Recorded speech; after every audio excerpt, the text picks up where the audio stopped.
para pembaca Leader khususnya, dan bangsa dan rakyat Indonesia pada umumnya. Assalamualaikum warahmatullahi wabarakatuh. Dalam kita menyambut Hari Kemerdekaan 17 Agustus 2022 ini, saya berharap kita semua tetap konsisten berpegang teguh kepada ideologi pemersatu bangsa, yaitu Pancasila 1 Juni 1945 dan Undang-Undang Dasar 45 asli yang menjadi dasar negara Republik Indonesia. Sekali lagi, mari kita bersatu, padu, Dharma Eva Hatto Hanti, bersatu karena kita kuat, dan kita kuat karena kita bersatu. Hasta sempre comandante. Terima kasih. Wassalamualaikum warahmatullahi wabarakatuh. Proklamasi. Kami, bangsa Indonesia, menyatakan kemerdekaan Indonesia. Hal-hal yang mengenai pemindahan kekuasaan dan lain-lain diselenggarakan dengan cara saksama dan dalam tempo yang sesingkat-singkatnya. Jakarta, 17 Agustus 1945, atas nama bangsa Indonesia, Soekarno, Hatta.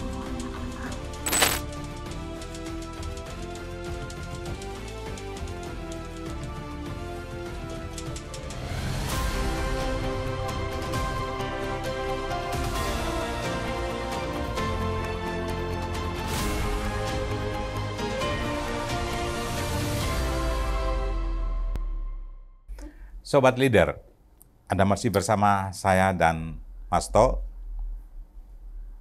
Guntur Soekarno Putra, putra sulung dari Bung Karno, yang masih sehat segar. Anda lihat hari ini kita berdua mengenakan ada emblem merah putih.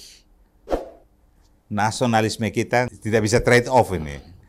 Jadi kita lanjutkan obrolan kita dengan Mas To. Apa sih makna leader menurut Mas To? Buat saya, seorang pemimpin, leader itu mempunyai satu prasyarat yang paling utama, yaitu dia berada dan tertanam dalam di hati dan kalbunya rakyat. Rakyat di dalam hal ini bukan berarti kalangan upper class atau middle class, tapi rakyat yang berada di basis-basis massa. Paling bawah. Yang istilah sekarangnya di grassroots. Ya. Nah, siapa yang menjadi idola dari massa di basis massa, itulah pemimpin sejati yang bisa disebut sebagai leader. Kalau tadi mau dicontohkan siapa? Ernesto Che Guevara, saya rasa dia memang adalah seorang leader. Kemudian Castro juga seorang leader. Kemudian kalau kita melihat di Indonesia, tentunya kita tidak akan lepas kepada Bung Karno. Lepas itu dari sebagai ayah saya. Yeah. Jadi syarat utama leader adalah dia harus bersemayam di hatinya basis massa. Itu baru leader. Oke, great. Saya ingin ke dalam negeri kita ini. Sebagai kawan Bung Karno, teman diskusi Bung Karno, ada hal yang menarik yang sampai hari ini saya masih soal revolusi. Revolusi yang belum selesai. Kemudian Nasakom. Karena isu itu begitu seram pada waktu itu, dan saya kira sekarang malah bahan kajian menarik untuk orang banyak yang harus tahu apa sesungguhnya Nasakom itu. Menurut Bung Karno, pengertian Nasakom itu pertama, jangan disalahartikan bahwa kalau Nas itu harus PNI, kalau A harus NU, kalau Kom harus PKI. Menurut Bung Karno, Nasakom itu adalah suatu living reality dunia yang malah dalam pidatonya itu kan Bung Karno mengatakan dewa-dewa dari kayangan juga nggak bisa bantah bahwa dunia ini dibagi oleh 3 ideologi besar, yaitu ideologi nasionalis, ideologi agama, dan ideologi komunis. Nah ini living reality, kenyataan. Nah ini nggak bisa dibantah. Nah kalau ditarik ke Indonesia, Indonesia juga dengan penduduk yang waktu itu sekitar 70 juta, sekarang udah 250 juta. Itu kalau ditarik ideologi yang ada di benak hati mereka, itu ya tetap terdiri dari 3. Ideologi yang ada kaitannya dengan nasionalisme, ideologi yang ada kaitannya dengan agama, ideologi yang ada kaitannya dengan komunis. Bahkan Bung Karno dalam pidatonya pada tanggal 17 Agustus 66 itu menyatakan kalau tidak suka dengan istilah Nasakom karena ada kom apa gimana, pakai aja istilah Nasasos. Boleh aja Nasasos, itu intinya sama. Sosialis juga. Sosialis juga. Jadi kita jangan salah pengertian, Nasakom itu bukan kemudian kalau Nas PNI, A, NU, atau agama, NU lah partainya. Kom itu harus PKI, enggak. Itu adalah living reality bahwa ada 3 besar ideologi di dunia ini. Itu Nasakom. Itu mungkin yang beliau terobos untuk to build the world anew, satu ideologi yang ditawarkan itu kan? Oh iya. To build the world anew itu kan Bung Karno menawarkan kepada dunia, sudahlah daripada ribut-ribut mesti ngikutin Declaration of Independence atau mengikuti manifesto komunis, udahlah ikutin saja nih Pancasila lah sebagai ideologi bangsa-bangsa di dunia. Juga piagam PBB ganti aja sama Pancasila.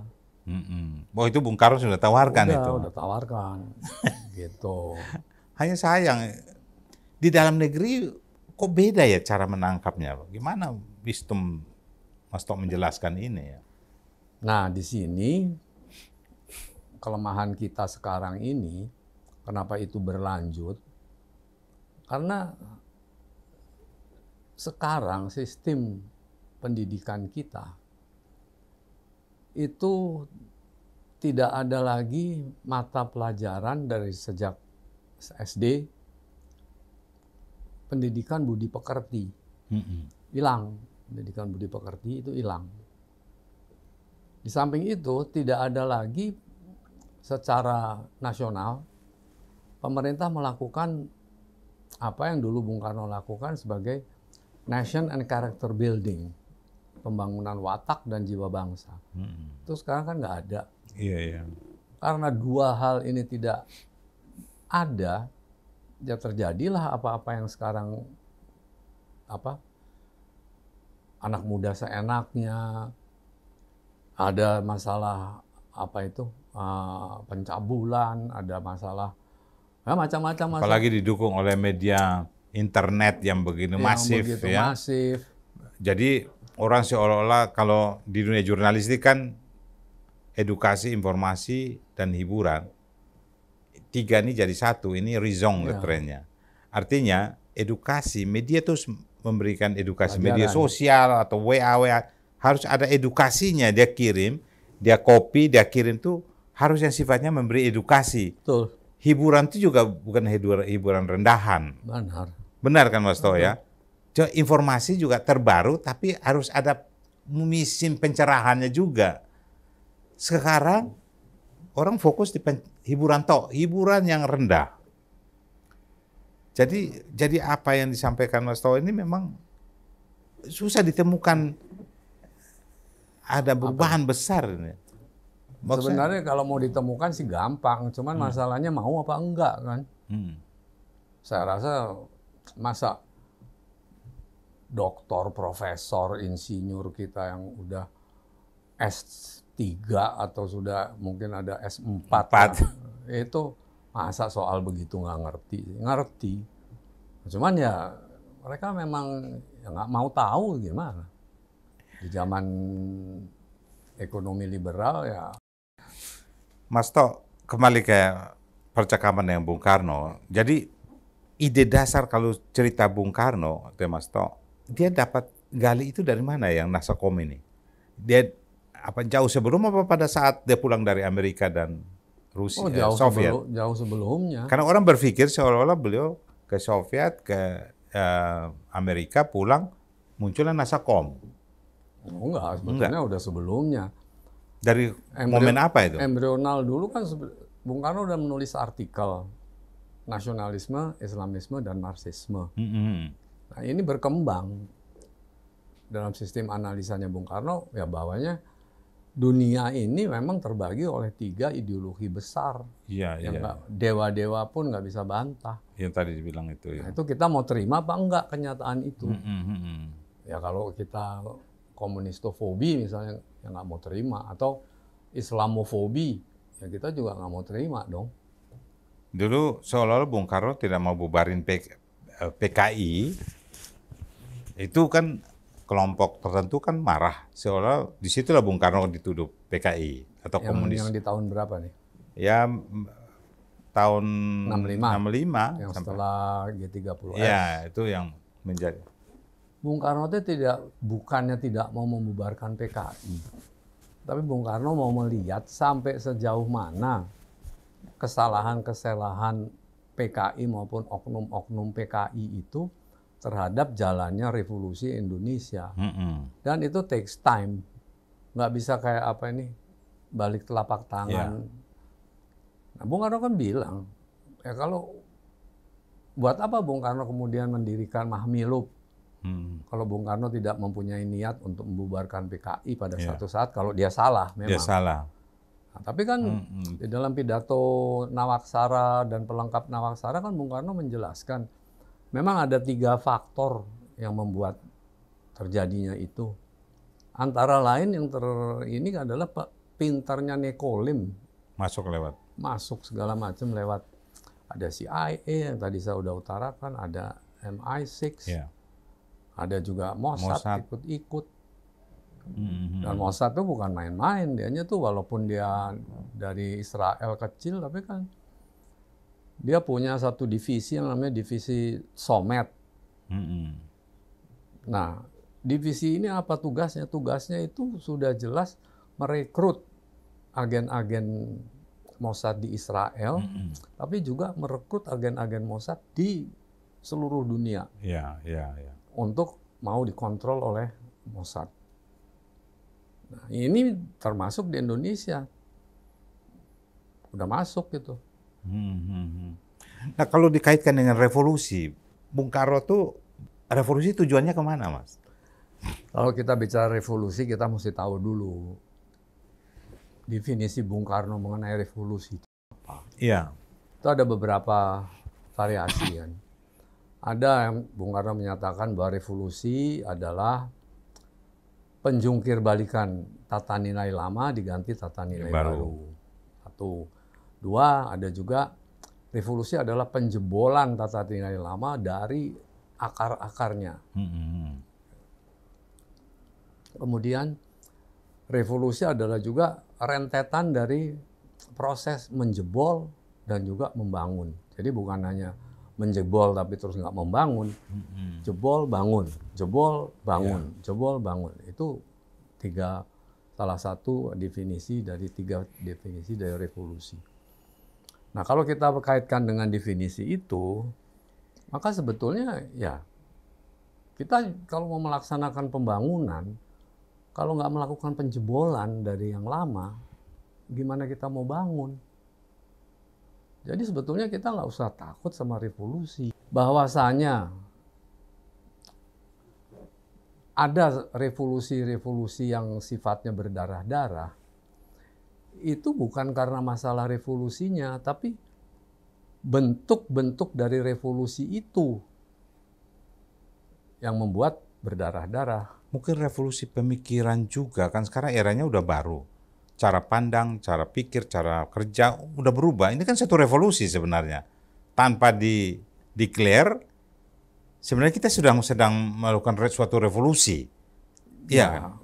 Bagaimanapun juga kan evolusi masyarakat itu kan menurut Heraklitos kan pantarei. Iya.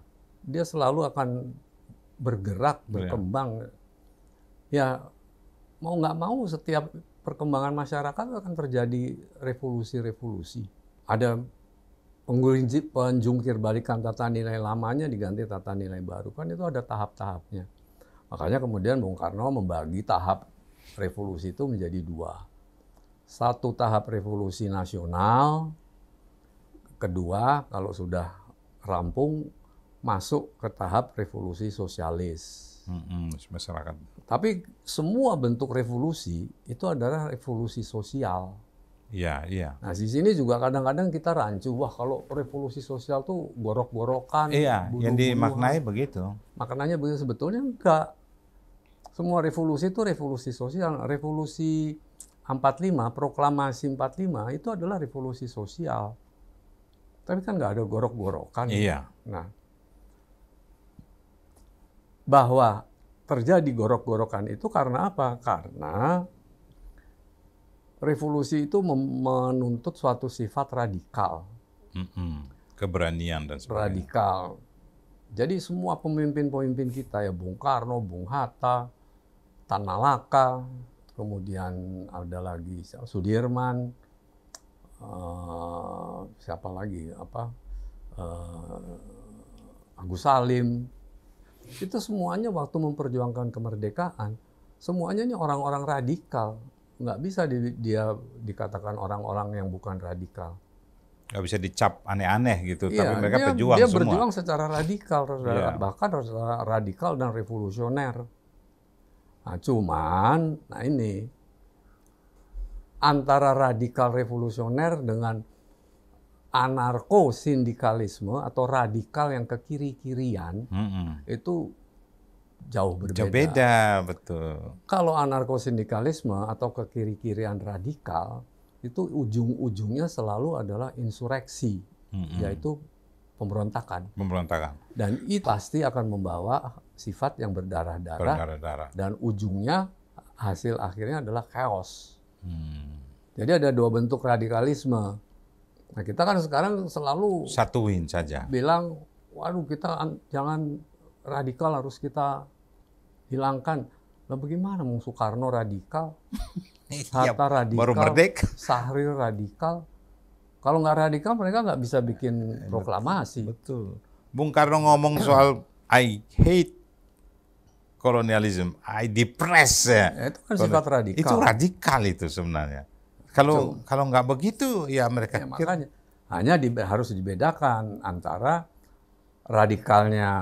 radikalisme yang benar dan anarko-sindikalisme atau kekiri-kirian radikalisme yang kekiri-kirian. Yang bersifat insureksi, pemberontakan, dan itu pasti berdarah-darah dan ujungnya pasti chaos. Iya. Ini yang sebenarnya sekarang ini mesti dilawan. Kalau kita kembali ke Undang-Undang Dasar 45 yang asli, itu revolusi ya, yang itu bisa disebut revolusi. Kalau kita berani kembali, itu satu tindakan revolusioner. Tindakan revolusioner. Kalau berani ya. Kalau berani. Mas To,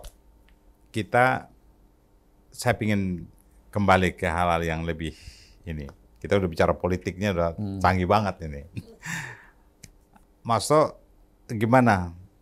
Lancar komunikasi dengan adik-adik semua ini, dengan adik-adik Mas To, dengan komunikasi saya tuh lancar. Lancar ya? Nggak ada masalah, terutama tapi ya ini sejak ada COVID-19 ini. Tapi telepon tanya selalu ya. Atau apa ini? Saya ini sebetulnya gaptek ya. artinya gagap teknik, nggak punya HP nggak punya, nggak ngerti saya masalah HP. Iya. Tapi kalau melalui istri bisa lah apa itu video call, atau kalau Lebaran Zoom itu masih terus. Oh jadi begitu. Saya ingat kalau Lebaran itu kita suka kumpul di rumah di Teko Umar.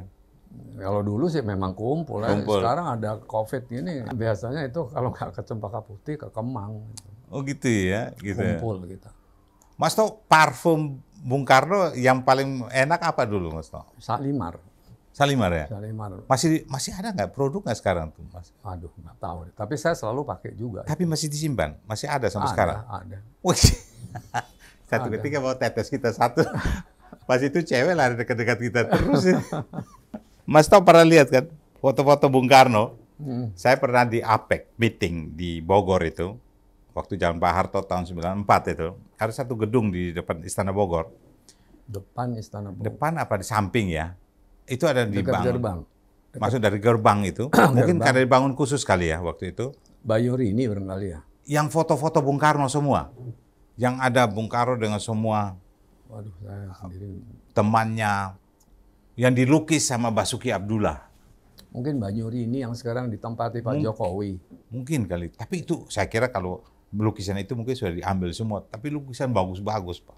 Kalau lukisan itu masuk di museum di Bogor itu kan semua. Oh ada di situ. Berarti abadi dong di situ. Dia nggak kemana-mana ya? Ya, tapi ada beberapa yang waktu di eranya Pak Harto itu dipinjam oleh pejabat-pejabat. Nah, setelah Pak Harto lengser, kayaknya Nggak dibalikin. nggak dibalikin. Itu foto lukisan perempuan. Basuki kan suka lukisan apapun ada unsur perempuannya di situ. Katanya dia lukis walaupun pemandangan indah kayak apapun, cari ada perempuan di titik satu titik ada perempuan. Nah dia lukis itu semua perempuan yang pernah dikenal Bung Karno dan lukisannya vulgar semua. Dan itu tokoh-tokoh dunia nonton tuh, wartawan pun ikut nonton, lihat itu. Mas Toh itu maknanya apa tuh kesan itu? Maksudnya maknanya dari gambaran itu sosok Soekarno seperti apa tuh? Sebetulnya ya karena terutama pelukisnya hebat, Basuki Abdullah itu kan naturalis sekali dan dia bisa membuat sosok, terutama sosok wanita itu kan persis seperti apa adanya gitu kan. Ya kalau menurut saya maknanya Bung Karno senang dengan lukisan-lukisan wanita cantik apa segala, ya Bung Karno senang keindahan lah. Maknanya itu nggak terlalu bertele-tele, nggak terlalu aneh-aneh. Pokoknya apa yang indah ya Bung Karno senang. Jangan kan lukisan bunga-bunga teratai yang indah Bung Karno senang. Kemudian itu baju yang cik, yang perlente itu Bung Karno senang. Kita nggak pernah lihat kan Bung Karno pakai baju kedua-dua orang. Betul. Makanya jadi keindahan itu merupakan sesuatu yang Bung Karno senangi. Tapi yang saya tanya itu dipertontonkan ke dunia dengan cerita yang tadi saya bilang, ini loh perempuan-perempuan semua yang kenal Bung Karno dilukis ini. Saya melihatnya bahwa ada satu momen, satu masa di mana Presiden Indonesia itu sangat flamboyan dan digandrungi semua perempuan cantik di dunia. Ya sebetulnya bukan begitu juga. Yang penting kan Bung Karno memperlihatkan ini loh, kecantikan wanita Indonesia itu kayak begini, nggak kalah sama wanita-wanita negara kamu gitu. Jadi ada proudness, nasionalisme. Ya berarti Pak Harto benar dong, dia membuka itu untuk ditonton oleh para pemimpin dunia kan waktu itu OPEC meeting, APEC meeting. Ya betul. Tapi kan juga di lain pihak kan ada juga yang saya pikir aneh, patung-patung telanjang yang karya pematung-pematung hebat dunia sama Ibu Tien ditutup pakai kain putih. Iya kan ya, aneh. Jadi ada Pak Harto ya begini, Bu Tien juga berbeda juga. Iya, makanya aneh kan. Ada patung hebat tuh si Denok namanya. Yang tadinya ditaruh di kolam belakang Istana Negara. dipindah ke Istana Cipanas, dimasukin, taruh, ditutup sama apa ini, semak-semak. Supaya nggak dilihat orang. Nggak dilihat orang. Padahal ini karya seni tinggi ya. Karya seni tinggi. Kacau ya. Iya, makanya Jadi saya selalu membaca Mas To punya tulisan itu dan wawancara. Banyak yang nggak nangkap. Mas To tuh berpikir sesuatu tuh luas. Berpikir politik tuh luas. Bukan Max Forming sama Max Wending ya. Jadi berpikir luas tuh cita-cita sebuah perjuangan itu semua alat saja sebenarnya. Tapi cita-citanya itu harus dicapai. Dengan cara apapun, yang penting itu hanya alat, ya kan? Bahkan Mas To juga gambarnya sebagai mau pacaran pun ya, mau ketemu rebut seorang perempuan, mau dapat seorang harus Max Forming, ya kan? Nah, maksud saya begini, Mas To sedang memberi pembelajaran pada bangsa ini. Dulu lihat sesuatu tuh jangan sempit, tapi harus luas. Begitu ya Mas To ya? Karena kalau kita udah terjebak kepada pemikiran sempit, itu udah nggak objektif, subjektif. Betul. Nah, kalau udah subjektif ya susah. Apalagi kalau ini mau katakanlah ditanamkan ke kalbunya bangsa dan masyarakat Indonesia gitu. Itu harus broad-minded betul-betul. Betul. Gitu. Ada momen proklamasi 45 upacara di istana yang paling berkesan Mas To tahun berapa? Ya kalau menurut saya sih karena itu dari rutinitas ya. Rutinitas. Kan setiap tahun itu kan? Iya, setiap Tapi tahun. dari merdeka sampai terakhir itu di istana, momen 17 yang mana yang berkesan? Kalau menurut saya ya semuanya berkesan. Oh, semua berkesan. Semua berkesan karena setiap 17-an kan ada aja tuh perbedaan-perbedaan yang baru apa segala macam. Masalah paskibrakanya, masalah pakaian yang hadir harus bagaimana. Ya sekarang di eranya Pak Jokowi kan banyak mesti pakai pakaian adat segala macam. Waktu di era Bung Karno kan nggak ada gitu. Di era Pak Harto juga nggak ada. Iya. Gitu. Ya, sekarang lebih etnisitasnya dimunculkan ya. Dimunculkan. Itu bagus ya Mas To ya? Ya bagus lah karena akar dari kebudayaan nasional itu kan sebetulnya kebudayaan tradisional. Dan beliau pun juga pakai pakaian adat satu daerah Ya, ketika 17-an. Kita harus mengenal adanya dua katakanlah dua aksi lah. Satu reform aksi, satu lagi duls aksi. Jadi kalau kita bertindak itu harus berpikir dengan dua poin ini. Ini ada artikelnya di buku Di Bawah Bendera Revolusi, Bung Karno mengupas panjang itu. Ya, saya punya, nanti saya baca. Judulnya Reform Aksi dan Duls Aksi. Reform aksi adalah reformasi tindakan kecil-kecilan. Tapi kalau Duls Aksi itu adalah tindakan maksud tertinggi, itu yang paling top yang harus dikerjakan. Nah, bangsanya pakaian adat atau itu termasuk kepada reform aksi. Reform aksi. Kalau dulu aksinya tetap ya suatu masyarakat sosialis religius, nggak bisa berubah. Jadi kita harus mengkaitkannya di sana. Ada semuanya itu ada ajaran Bung Karno. Tinggal kita mau ngikutin apa enggak gitu aja. Betul. Mas To punya nggak kriteria pemimpin ke depan ini? Kan sekarang kan 2 periode saja. Bagi saya Jokowi ini baru masuk tahap yang mau ikut menata dunia baru ini, baru mulai nih. Gimana Mas To melihat ke depan ini? Ya kalau kita ngelihat ini kan sekarang marak nih deklarasi, ada deklarasi ini, segala macam. Nasdem munculkan di Rakernasnya ada 3 calon, siapa aja tuh? Anies, Baswedan, Ganjar, sama Panglima TNI ini, Andika. Nah, saya untuk saat ini sebenarnya tidak mau terlalu dipusingkan masalah deklarasi. Saya malah sekarang ini mempersiapkan seorang calon presiden Republik Indonesia untuk tahun 2044. Oh, sudah sampai situ, Mas?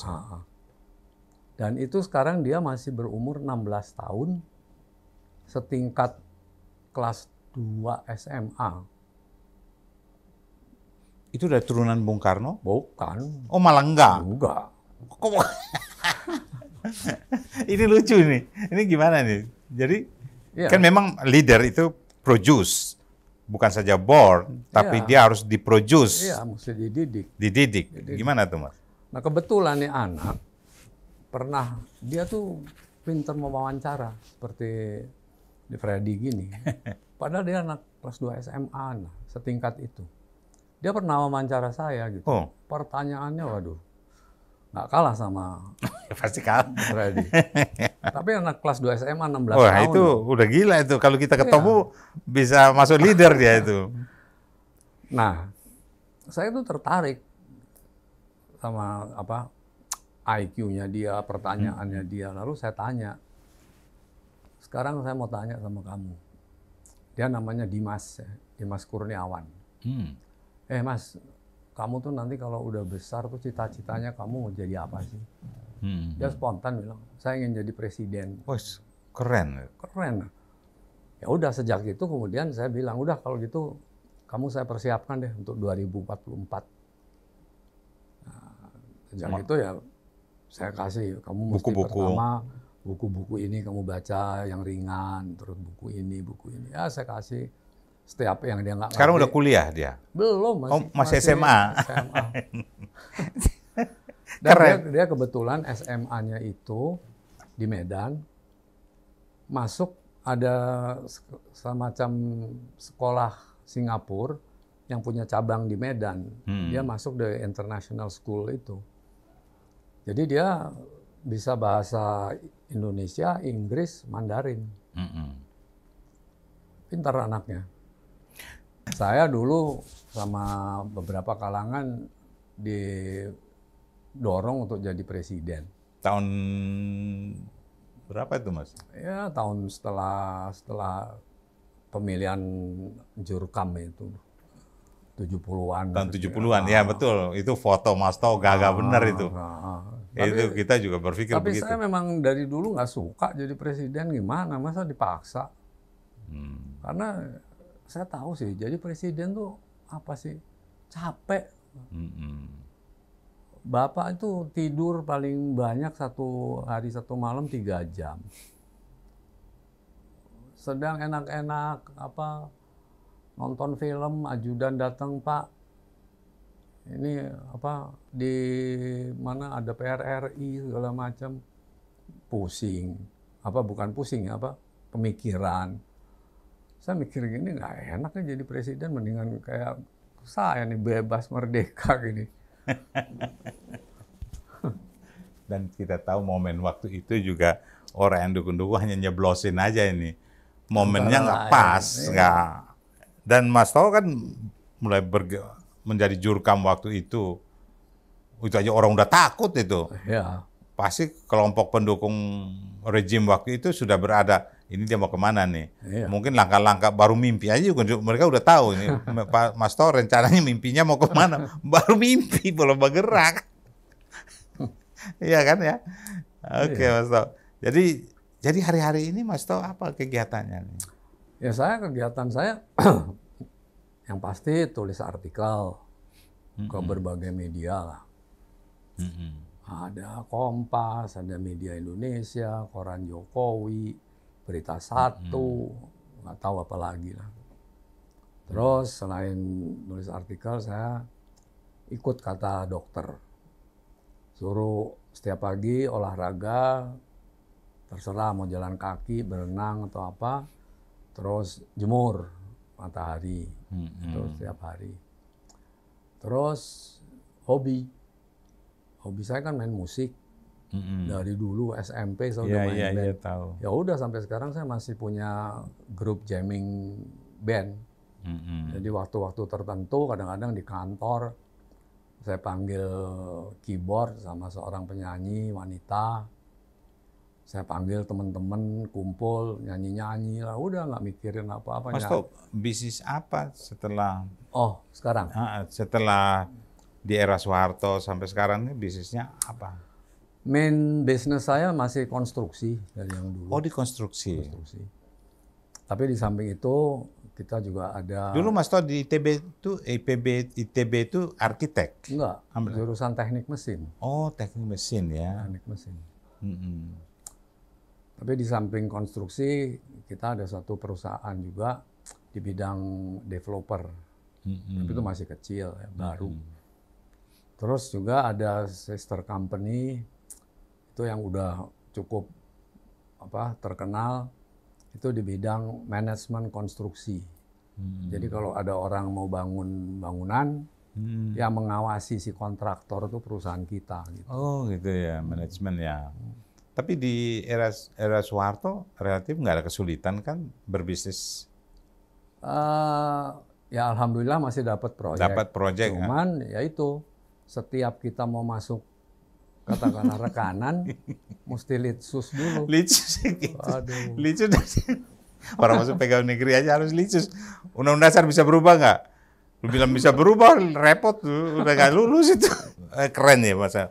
Saya juga dengar tahun 45 tuh Pancasila lahir tahun kapan? 1 Juni apa? 18 Agustus. 18 Agustus. Mas Tau bilang 1 Juni. 1 Juni. Lolos juga. Lolos. Ya berarti sebenarnya integriti tentara itu juga yang tes waktu itu, dia juga lihat ini Ya, orang lihat sikapnya bukan sikap ngambang, Iya. tapi benar. Dia juga paham kalau itu benar gitu kan. Nah Mas To, ini kita mau masuk sesi akhir, bicara akhir. Apa yang Mas To pikirkan untuk berbuat lagi untuk bangsa ini supaya lebih baik, supaya kembali ke realnya? Atau karena ini eranya orang sudah bilang udah kebablasan dan segala macam. Mas To apa? Kalau saya yang gampang aja lah. Saya minta ini pemerintah, seperti yang tadi saya udah utarakan. Kembalikanlah itu kurikulum Budi Pekerti. Pendidikan Budi Pekerti mulai dari SD sekarang ya, sampai ke perguruan tinggi. Karena yang kadang-kadang yang ngaco juga di perguruan tinggi ini banyak yang ngaco juga nih. Jadi Budi Pekerti mesti sampai situ. Samping itu ya pemerintah mesti melakukan apa yang dulu dikatakan Bung Karno, indoktrinasi pembangunan watak dan jiwa bangsa. Supaya bangsa ini punya watak, punya jiwa, punya karakter yang betul-betul patriotik gitu loh. Saya rasa dua ini yang saya ingin tekan-tekankan. Bahwa saya melihat begini Mas To, pendidikan ideologi ini penting juga sebenarnya. Ideologi. Ya, penting, ya. Karena saya masih SMA, SMP, ada pelajaran agama. Saya Kristen, ada pelajaran agama Islam, kita yang Kristen keluar, masih siswanya. Kalau yang Kristen, Islam keluar, dan agama yang lain keluar. Nah mereka punya. Tapi yang diajarkan nilai-nilai, Mas To. Nilai-nilai agama, nilai Islam, nilai Kristen. Kenapa saya nggak boleh tahu? Saya harus tahu dong, saya mau ingin tahu.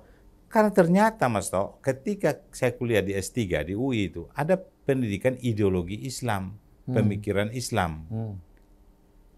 Nah baru saya tahu bahwa bagaimana sejarah Islam ini antara agama dan politik itu ternyata ya Mas To bilang kan, politik dan ideologi, agama dan politik ini harus berbeda, nggak bisa disatukan Nggak bisa gitu. campur aduk.